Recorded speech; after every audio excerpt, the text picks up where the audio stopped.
Sasa wakati tunakuja dereva mwenye basi yule alitupita. Alipotupita mbele ndio kuna lori ambalo lilikuwa lori ambalo liko pembeni pale. Yenyewe ilikuwa limesimama kwa sababu ile ni sehemu ambayo ya zebra ya kuvukia. Watu walikuwa wanavuka. Sasa wakati watu wanavuka, hii gari ndogo ambayo iliyopata ajali, hii yenyewe ilikuwa iko nyuma ya lori.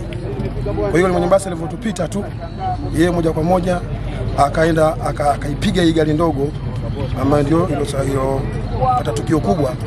Hii gari ilipopigwa moja kwa moja ikaenda yenyewe ikateleza ikaenda ikapiga nyuma ya lori. Matokeo yake sasa ilibidi sisi tusimame na bajaji yetu. Tukasimama kwa ajili ya kwenda kumnusuru kwenda kumokoa dereva. Kwa hiyo tukawa tumesimama pale karibu na mlango wa dereva. Kwa hiyo tukawa tumesimamisha bajaji yetu, tukawa tumeenda kuwachomoa dereva pamoja na mwenzake ambaye alikuwa upande wa pili.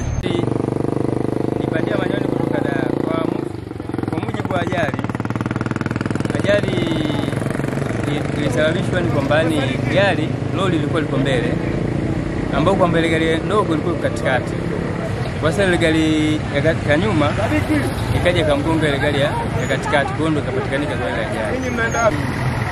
Kwa sasa hivi yani kwamba mwendo ulikuwa mkubwa sana, hata kutonga kwa dereva ni kwamba zingatie barabarani, sababu ni kwamba ajali ni kwamba ugonjwa tulikutana na gari nyingine kiangaza haraka ile gari nyingine na sababu pale mbele ile gari yetu kuna bams. Kwa sababu ule mbele alisimama, ule wa nyuma nadhani alifeli play, wakaenda kama kwa nyuma sana.